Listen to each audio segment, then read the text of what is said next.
informations, la RDC se prépare au changement de la Constitution.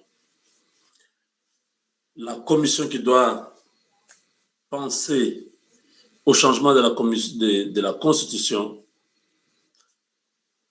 doit être composée des meilleurs d'entre nous dans plusieurs disciplines, dans l'économie, dans les finances, dans les droits, dans la philosophie, dans la politique, dans la psychologie, les sociales, les sciences sociales. Tous ces gens-là,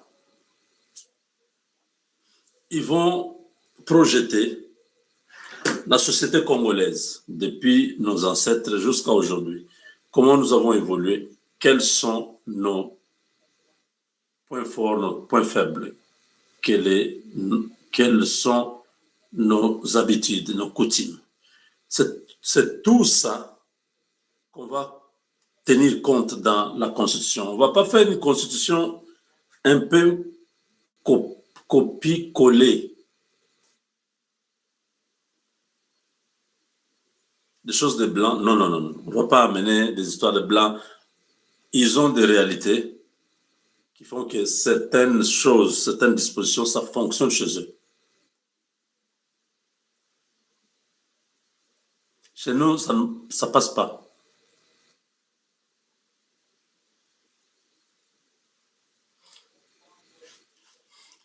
Je veux vous dire une chose, je ne sais pas, peut-être vous ne le savez pas.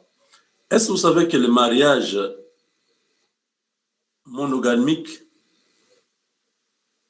c'est la coutume occidentale?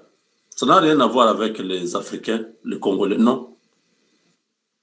C'est une réalité qu'on nous a imposée. Je ne sais pas si vous comprenez. Quand vous regardez la Bible, vous trouvez que nos ancêtres, ceux qui ont été avec Dieu, ceux qui ont marché avec Dieu, c'était des polygames. Avec le catholicisme et tout ça, l'Église et l'Europe, dans leur tradition, ils ont les mariages monogamiques. Une seule femme. Et les voiles qu'on fait, qui sont devenus aujourd'hui un problème, au lieu que le mariage soit seulement quand un homme va voir les parents de la femme, il verse la dot, c'est déjà sa femme. Non. On nous amène dans les mariages occidentaux où ils portaient des voiles. Ça n'a rien à voir avec nous. Ce sont des coutumes, des traditions étrangères. C'est pour les Européens. Aujourd'hui, nous sommes contents que l'homme et la femme portent les voiles, ils portent le veste, ils sont en blanc, ils entrent à l'église. Ça, regardez dans la Bible, je ne vous raconte pas. Vous avez déjà vu dans la Bible, on a célébré un mariage à l'église. Vous avez vu ça où? Lisez-moi un seul passage dans la Bible. Ça n'existe pas. Donc, tout ce que nos pasteurs font là, ils font juste, ils prennent la culture lointaine des Occidentaux, la tradition de leurs ancêtres occidentaux, ils viennent l'appliquer chez les Noirs. Nous, on ne se mariait pas comme ça. Demandez à tous nos ancêtres, même avant qu'on, comment on appelle, la colonisation ne vienne. Nos ancêtres se mariaient comment? C'est ça la constitution que nous voulons voir. On se mariait comment chez nous? Vous ne pouvez pas prendre une culture étrangère, vous amener ça dans la constitution d'un pays. Ça ne marchera pas. Donc, quand je prends seulement cet aspect du mariage, vous comprenez vite que nous devons changer beaucoup de choses, les faire selon notre culture, notre tradition. Avant 1885, rentrons là, posons directement les problèmes. Mon arrière-arrière-grand-père était né avant 1885. Le grand-père Imbongo. Imbongo, c'est son nom, Imbongo. Il était né dans les 1870, quelque chose comme ça. Parce que son fils aîné, qui est mon grand-père, donc le grand frère de mon grand-père, était né en 1901. Ils ont eu, je crois, 3 ou 4 enfants. C'était toujours les avortements. Il avait un problème avec sa première femme. Des avortements. Il devait avoir des enfants trop jeunes, mais il a fini par avoir son premier garçon en 1901. Son deuxième garçon était en 1905, parce que mon grand-père était de 1910. Donc, vous voyez déjà, tous les 450 tribus du Congo, posez-vous cette question-là. Avant que Léopold II ne vienne avec sa colonisation, nos ancêtres se mariaient comment? Pourquoi nous avons abandonné ça? Pour commencer à aller célébrer le mariage à l'église. Pendant que dans la Bible, il n'y a aucune place où on montre que le mariage doit être béni à l'église. Aucune place. On nous dit dans la Bible que Jésus était invité à la noce de Cana. On n'a pas dit que Jésus était invité à l'église pour le mariage. Jésus est allé à la fête. Donc, au mariage, c'est-à-dire à la maison, à la fête, pas à l'église. C'est-à-dire on avait déjà donné la dot, on célébrait maintenant les mariages. Et Jésus est allé avec sa mère. Ils sont arrivés là-bas, il n'y avait pas... Bon, le vin était terminé, mais la fête continuait. Et Marie a dit aux ordonnateurs de la fête, faites ce qu'il vous dira.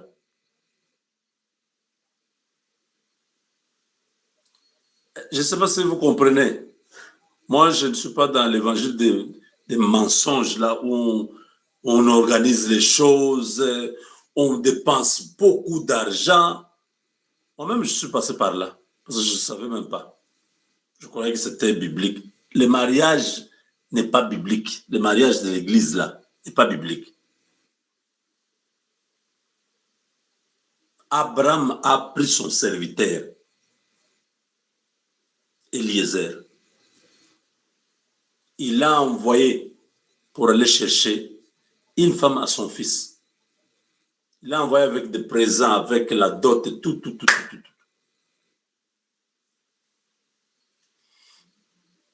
C'est ça le mariage. Le mariage, c'est entre les familles. C'est pas à l'église. Le pasteur peut venir bénir. On n'a pas besoin d'amener les gens à l'église. Donc, nous avons consciemment accepté de prendre une culture étrangère, mettre dans notre culture. C'est ça la Constitution. Monsieur le Président, je vous demande de ne pas faire un cadeau aux Occidentaux. Notre nouvelle Constitution, nitumufunda muchiluba, muchikuba, muchisuku, muchimpende, muchizande, muchingwetu, muchilokele, muchingombe. On va écrire notre Constitution selon nos tribus. Ce sont des lois humaines. Il n'y a rien. Les droits là, les droits existent depuis que la Terre existe. On ne va pas prendre le droit occidental ou le droit des Occidentaux. Non, non, non, non, non, non. Nos traditions, nos sociétés traditionnelles, anciennes, étaient régies par quoi? Il y avait des lois. Ces lois existent jusqu'aujourd'hui. Les 10 commandements, ce n'est pas les Européens qui ont donné ça. On n'a pas à regarder ce que le monde occidental nous offre. Non. Je veux que nous puissions avoir... Je prie que le Seigneur nous aide, que je puisse avoir la possibilité de dire un mot dans la commission qui va rédiger la nouvelle constitution. Oui. Quand nous goûtons en bilan, non, il y a des experts. Il n'y a pas d'experts. Les experts que vous dites là, ce sont des gens qui ont été formés en Belgique, aux États-Unis, en France. C'est eux que vous appelez les experts en droit constitutionnel. On n'a pas besoin des experts en droit constitutionnel, Monsieur le Président. On a besoin des Congolais et des Congolaises qui aiment leur nation, qui vont élaborer, rédiger un texte qui sera notre constitution.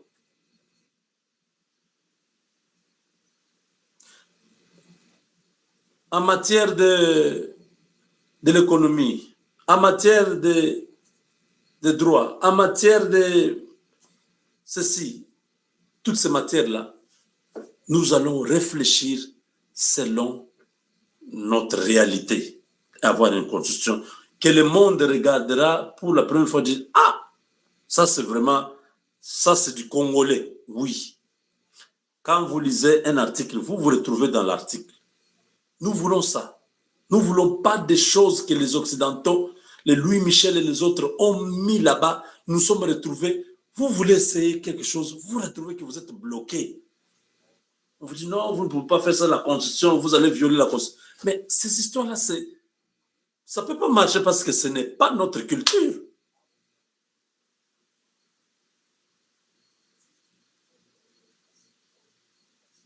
Les Occidentaux, avec leur démocratie, ils sont en train de faire ce qu'ils veulent. Mais nous, nos chefs coutumiers, n'étaient pas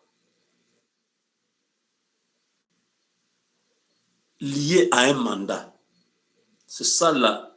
Avant 1885, nous, on fonctionnait comme ça.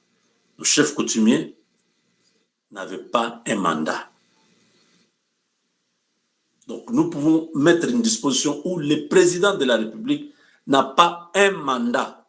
Il est là. Il travaille pour le bien du peuple. Nous avons beaucoup de responsabilités lorsqu'il faut prendre des décisions pour l'avenir. Nous ne voulons pas que nous puissions tomber facilement dans ce que l'Occident a déjà préparé. Non, 5 ans. D'ailleurs, aux États-Unis, c'est encore peu, c'est 4 ans. Parce qu'ils ont déjà une société qui est équilibrée, une société qui peut fonctionner. Ils ont des armes. Aux États-Unis, vous ne pouvez pas jouer. Chez quelqu'un, il a son arme, il va tirer sur vous. Donc, ils ont déjà mis certaines choses qui font qu'ils sont équilibrés. Nous, nous ne sommes pas encore là. Nous avons notre société qui est en train d'évoluer, que nous voulons qu'elle puisse être le reflet de notre vécu quotidien. C'est pourquoi j'insiste. Je veux que nous puissions avoir une constitution vraiment à la congolaise, où nous allons dire le président de la République n'a pas de mandat. Il a une mission. Sa mission, c'est quoi, par exemple? Moderniser le Congo dans les infrastructures de base. Il a une mission. Dès qu'il a terminé cette mission-là, on peut avoir un autre président. Mais le Premier ministre, c'est le président qui le désigne. Il n'est pas élu. Le président dit, bon, pour m'accompagner dans la vision que j'ai, j'ai besoin de telle personne, c'est lui qui comprend ce que je dis, il va m'accompagner. Si nous avons une constitution comme ça, oui. Parce que même dans notre société traditionnelle, il y avait des personnes, il y avait des gens qui sortaient des clans du pouvoir. Si on regarde, on calque notre constitution sur base de ce que nos ancêtres avaient établi, vous verrez que nous sortirons de ce piège des Occidentaux. Mais je pense que nous aurons une bonne constitution. Je ne crois pas que tout ce que je dis là pourra être dans la constitution, mais je pense que nous n'aurons pas une constitution copier-coller. Non. C'est avec le temps que nous allons intégrer ces matières que je suis en train de dire là, progressivement jusqu'à ce que nous aurons. Vous pensez que les Iraniens ou les Arabes là, ils ont les constitutions occidentales? Non. Ils n'en ont pas. Allez au Qatar, allez au Bahreïn, au Koweït, ils n'ont pas la constitution du style occidental. Non. Même s'ils travaillent avec les Américains, les Européens, non, ils n'ont pas ça. Ils ont leurs rois, leurs émirs. Est-ce que vous comprenez? Et tous ces pays-là fonctionnent très bien. Pourquoi nous sommes obligés de suivre ce que les Occidentaux disent? Nous pouvons dire, OK, Tshisekedi, nous le mettons là, on lui trouve un terme, on lui dit président. Vous voyez l'ayatollah, non, en Iran, c'était le titre là, guide suprême. Vous voyez? Il n'est pas président, mais c'est un guide suprême. Quelque chose comme ça. Celui qui oriente, qui... Nous devons arriver à ça. En Chine, regardez, Xi Jinping, vous avez déjà vu où on a élu Xi Jinping depuis qu'il est là. Regardez ce que la Chine fait. Nous nous sommes distraits dans les choses inutiles. Les Européens là manipulent notre opposition. Ils viennent, vous devez faire votre parti politique, nous allons vous soutenir, on va verser 8 millions dans votre compte. Ces gens-là sont manipulés, ils viennent, ils commencent à raconter des choses. On n'a pas besoin de ça.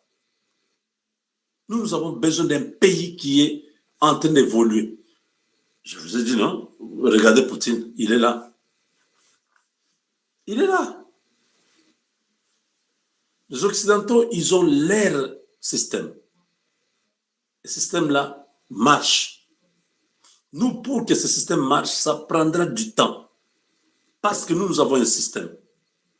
Regardez, nous avons le système démocratique où il y a un Premier ministre, mais quand le problème arrive, on dit non, ce n'est pas le Premier ministre, c'est Monsieur le Président. Parce que nous sommes dans la notion africaine que c'est le président qui est le chef, Makamounion, c'est le président. Est-ce que vous comprenez un peu? Pourquoi ne pas avoir une constitution qui reconnaît au président de la République tous ces pouvoirs-là? Pour qu'il le fasse, il faut que nous puissions changer cette constitution-là. La constitution doit être changée, pas de n'importe quelle manière, de la manière dont nous souhaitons, c'est-à-dire une constitution qui sera congolaise, où nous n'allons pas sentir l'influence étrangère. Oui. Une constitution où on vous dit non, il y a des consultants experts qui y arrivent, attendez-les la semaine prochaine, ils vont rencontrer le chef de l'État, ils viennent pour aider l'équipe que le président a mis en place pour... Non, non, non, non, non, non. Dès qu'il y a un truc comme ça, il faut refuser. Monsieur le Président, moi, je serai le premier, je vais refuser. Je vous le dis déjà, tous, retenez aujourd'hui. Le président nomme une équipe. On entend, oh non, il y a une équipe belge, oh les Français qui viennent pour aider. Non, je vais dire, pas question, ça ne va pas se faire. Quel Belge? Ils connaissent quoi du Congo? Ils nous mentent tous les jours. Tu vois un individu là, à France 24, en train de dire non, je suis expert de toutes les rivières du Sankourou. Toi, en France, là-bas, quand est-ce que tu es devenu expert de toutes les fleuves du Sankoro? Ils commencent à vous expliquer. Ils sont comme ça, ils s'autoproclament experts dans ceci, experts dans Mweka, experts dans les Bakuba, experts dans les Lulua, et c'est eux qui... Lokuta, Lokuta. On a étudié avec eux, ils ne sont pas aussi plus intelligents que ce que vous pensez. Nous avons enseigné aux États-Unis. La mathématique, là, qu'on ne croyait même pas que c'était importante. On a trouvé qu'il y a des gens, j'utilise une logique, je résous l'équation. Un autre professeur de mathématiques, un blanc, regarde, mais comment tu as trouvé? Il dit, oui, mais toi, tu as utilisé ta méthode, moi, j'ai utilisé la mienne, mais le résultat est là. Donc, ne soyons pas intimidés par ces histoires-là. Refusons. Il faut que ce qui est congolais soit vraiment congolais. Je vous ai donné l'exemple. Les Arabes, là, ils n'ont rien à voir avec les Occidentaux. Ils prennent ce qui est bon pour eux, des Occidentaux, comme nous le ferons aussi. Mais ceux qui trouvent que ce n'est pas bon, ils refusent. Un Arabe, tu vas dire à sa femme de porter une petite culotte, il ne va pas le faire. Ils ont leur culture, ils vont couvrir tout le corps. Oui, les Occidentaux les respectent. Nous, les Africains, on ne nous respecte pas parce que nous avons tout abandonné de l'Afrique. Nous avons tout abandonné. Même le kimbangisme, regardez, c'est le président Tshisekedi qui est en train de valoriser ça. Nous-mêmes, Congolais, on n'en parle même pas, on ne veut même pas. Oh non, Babylone, on a dit non.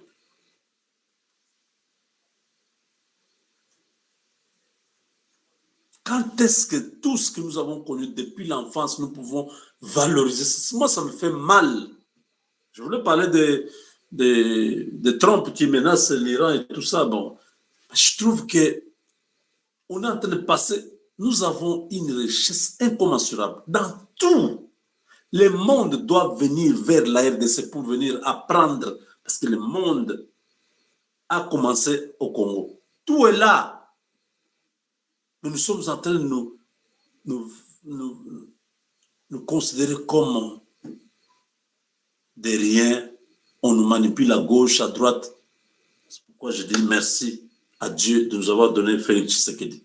Un homme qui dit non, qui a mis à genoux Kagame. Il pleure, il dit à sa famille, voilà, je sens que c'est fini, les Occidentaux m'ont tourné les dos. Kagame, tu n'as pas encore pleuré. Continue. Chers amis,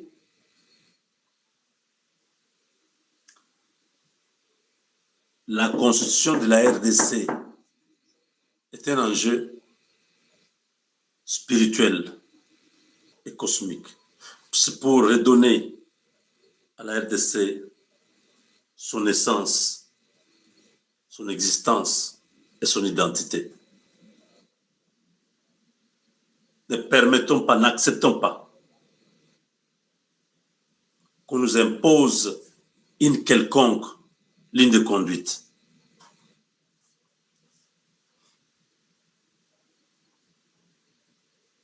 Le Congo nous appartient.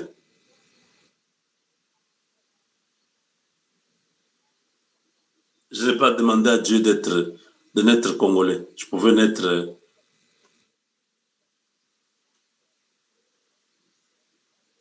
serbe, dans Serbie là-bas, ou un mongol, ou un japonais. Je pouvais être... Oui, Dieu permet que je sois né, que je puisse naître congolais, pour qu'aujourd'hui, nous puissions prendre notre responsabilité. Nous avons une responsabilité. Ce n'est pas le président Tshisekedi qui a seule la responsabilité du Congo. Il est le chef de l'État, mais nous, en tant que peuple, tous, nous avons une responsabilité à bien faire les choses.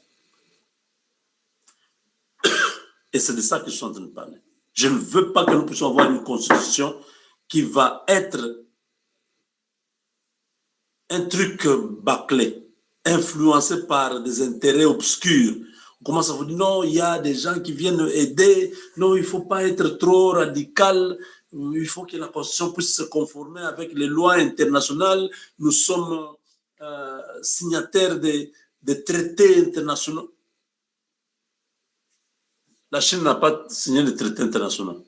Les Arabes n'ont pas signé les traités internationaux. Vous croyez que vous êtes les seuls à signer les traités internationaux? Vous venez nous raconter des bêtises. Avant d'écrire la constitution de la RDC, regardez la constitution des autres pays qui ne sont pas alignés sur les modèles occidentaux. Vous verrez que c'est des constitutions qui donnent même des solutions aux problèmes, non, qui anticipent déjà des solutions aux problèmes qui y arriveraient. Parce que cette constitution, notre constitution-là, c'est une constitution qui crée déjà même des problèmes. On a l'article 220. On ne peut pas toucher. On crée déjà un problème dans la constitution. Non. Nous devons avoir des constitutions où quand vous pensez même... Non, on avait déjà prévu ça. En cas de ceci, il y aura ceci. C'est fini. Calmement. On n'est pas obligé d'avoir 220 articles. On peut avoir 50 articles. C'est ça la Constitution.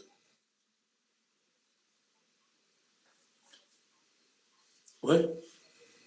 Mais dans chaque article, on condense beaucoup de choses. On dit des choses clairement. Nous-mêmes, on comprend ça. Ceux qui ont écrit ça nous expliquent ça dans toutes les langues. Tout le monde connaît la Constitution par cœur. On marche, on se respecte. Le bien d'autrui. Mon grand-père m'a dit, tu as grandi, tu as 14 ans. Ne prenez pas ce que je vais te dire à la légère. Quand tu resteras sur cette terre, ne touchez pas au bien qui n'est pas à toi. Ne touchez pas à la femme qui n'est pas à toi.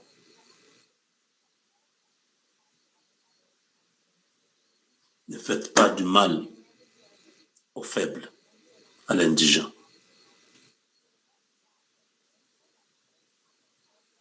Je n'ai jamais oublié ça. Je dis, moi je ne serai plus là. Mais je te dis, retiens ça. J'ai déjà dit ça à mes enfants. Ils le savent. C'est de génération en génération que nous devons parler. C'est ça la loi. On n'a pas besoin de compliquer les choses. Non. C'est chaque société, avec sa culture, sa tradition, il met sa tradition là par écrit pour se gérer. Comment nous allons laisser notre tradition, nos coutumes, pour prendre les traditions des autres et venir les appliquer chez nous? Ça ne marchera pas. Ça ne marchera pas.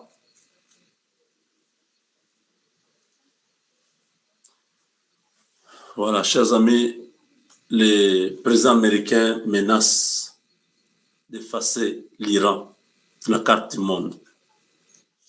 Quand j'ai vu ça, je me suis dit, Seigneur, protège-nous. Parce que là, je crois que Donald Trump, Dieu l'a envoyé avec une mission. Je ne sais pas. La Troisième Guerre mondiale, on ne sait pas. Mais ça devient très compliqué. Bonjour, je suis Eugénie Bastier, journaliste au Figaro. Notre différence, c'est notre liberté de penser. C'est pourquoi chaque jour, nous offrons un regard indépendant. Aujourd'hui, nous avons détruit la plus grande usine pétrochimique d'Iran. Autrement dit, nous éliminons systématiquement la machine sur place et une grande partie de l'opération reposait sur la ruse. Nous voulions leur faire croire qu'ils se trouvaient ailleurs, car ils avaient déployé d'importants en vol. Si le pilote a été rapidement secouru, l'officier a été permanente, si possible. Par un journal local. Les explications sur cette levée de bouclier en Allemagne, c'est avec Florent Rodeau. La règle avait été abandonnée il y a plusieurs décennies. En Allemagne, La nouvelle loi sur le service militaire oblige désormais les hommes âgés de 17 à 45 ans à obtenir une autorisation avant de quitter le pays pour une durée de plus de 3 mois, et ce, même en temps de paix. Je trouve ça complètement ridicule. C'est une restriction de plus à nos droits. Il est clair pour nous que la guerre implique toujours une restriction de nos droits. Cette fois-ci, c'est notre liberté de circulation. Je ne pense pas que ce soit une bonne idée, car chacun devrait pouvoir décider lui-même de ce qu'il fait de sa vie. Objectif du texte, renforcer les effectifs de l'armée allemande sans pour autant instaurer de conscription obligatoire. La clause pourrait concerner des millions de citoyens, de ceux qui partent faire une année sabbatique ou étudier à l'étranger, à ceux qui changent d'emploi. Face aux inquiétudes, le ministère de la Défense tempère. L'autorisation sera automatiquement accordée tant que le service militaire restera volontaire.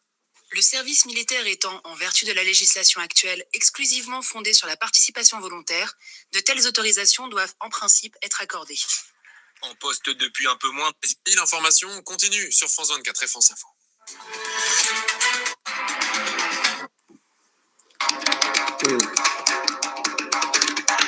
Non.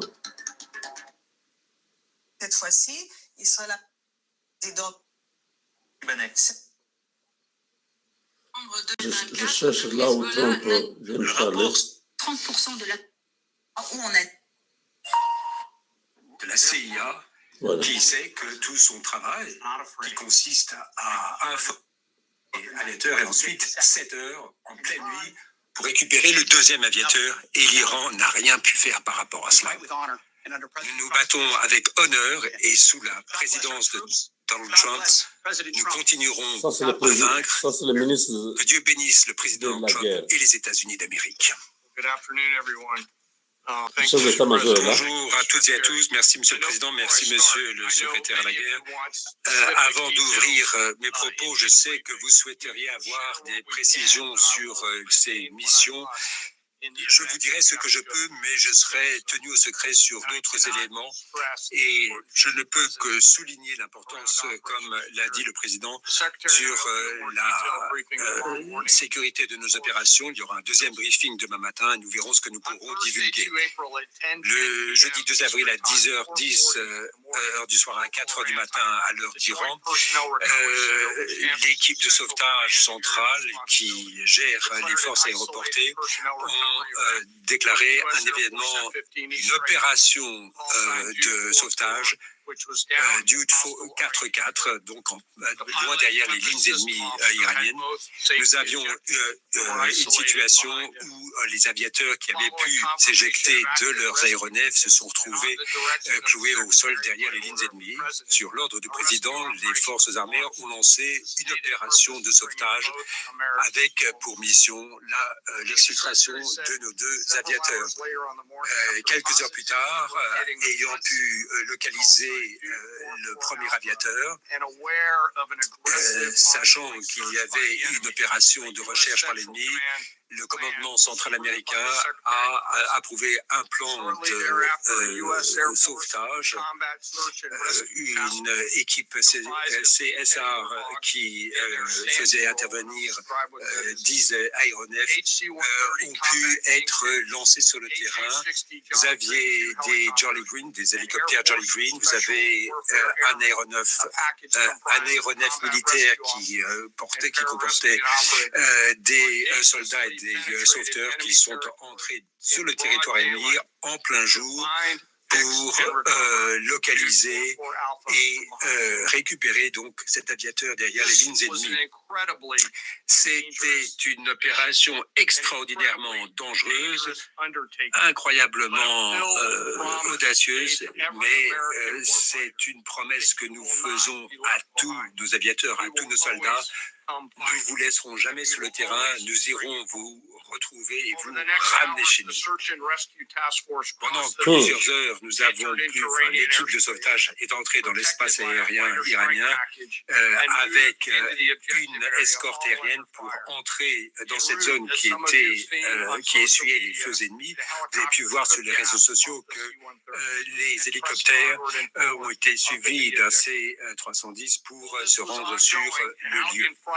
Pendant que tout cela se déroulait, les aéronefs A-10, qui sont plus des drones et d'autres aéronefs tactiques, ont dû affronter l'ennemi et il y a eu une bataille rangée pour permettre de récupérer l'aviateur tout en le protégeant dans une bulle armée.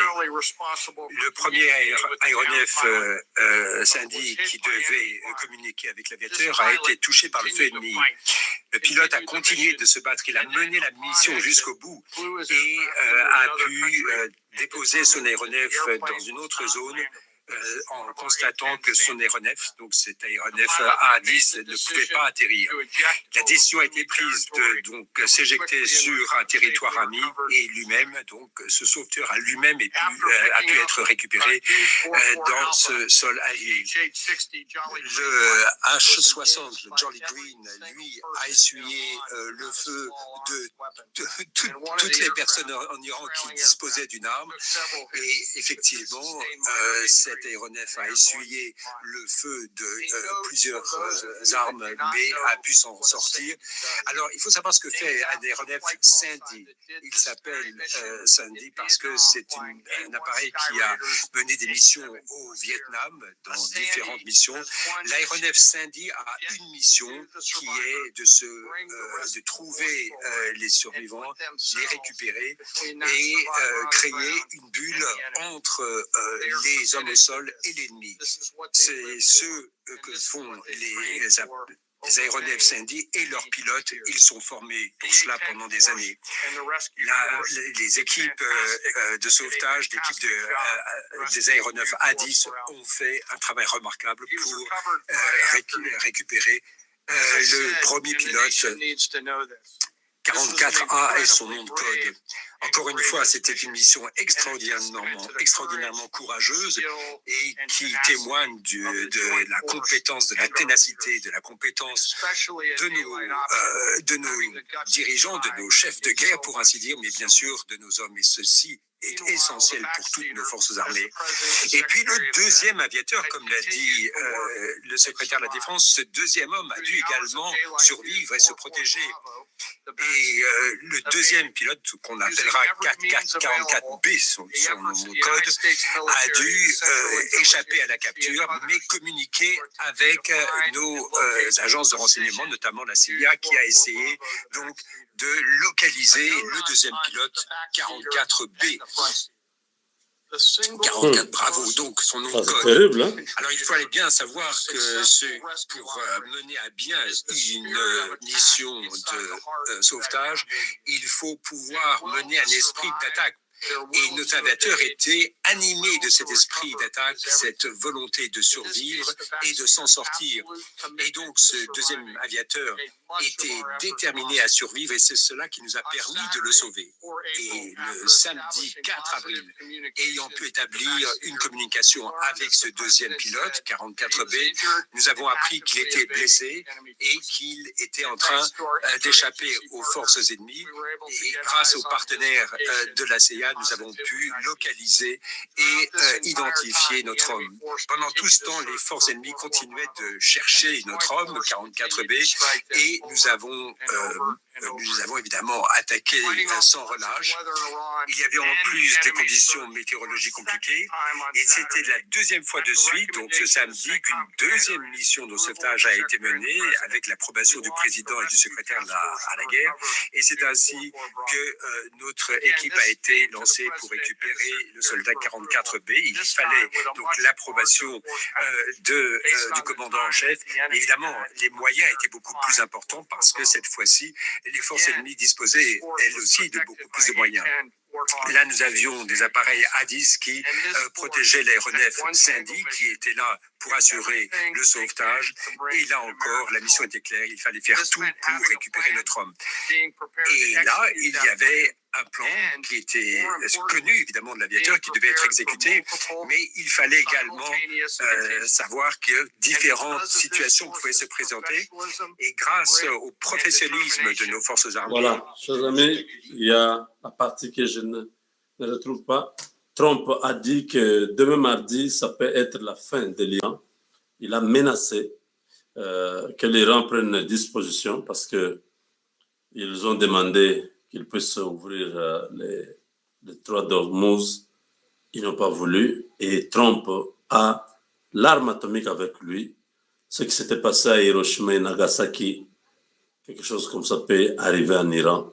Si les Iraniens comprennent, ils peuvent éviter que le pire arrive. Trump, vous voyez vous-même, hein, l'opération qu'on est en train d'expliquer là. C'est une opération qui a fermé la bouche de beaucoup d'individus qui parlaient, qui disaient non, l'Amérique est tombée, l'Iran a mis l'Amérique à genoux. Quand on a fait l'opération de sauvetage, le monde entier est resté comme ça en train de regarder. Comment les Américains sont entrés sur le territoire ennemi, venir prendre un pilote et partir avec lui. Comment vous expliquez ça? Les États-Unis ont prouvé seulement que sur cette terre ici, ils sont capables de beaucoup de choses. Ne pensez pas que c'est des gens qui viennent comme ça, qui prennent les risques. Non, ils ont des appareils, ils ont des équipements hyper sophistiqués. Cet aéronef Sandy qu'on dit là, qui crée une bulle. Donc, c'est un peu comme un truc où vous voyez, les autres sont là. Mais vous tirez vos balles, ne transpercent pas cette bulle-là. C'est une technologie que les Américains ont seulement. Donc, on vous isole. Là où ils sont, ils protègent. Donc, il n'y a plus de menaces. Jusqu'à ce que l'opération finisse, ils montent. Ils sont partis. La France était dans la honte. Beaucoup de pays qui parlaient, vos influenceurs panafricains ici, tous étaient dans la honte.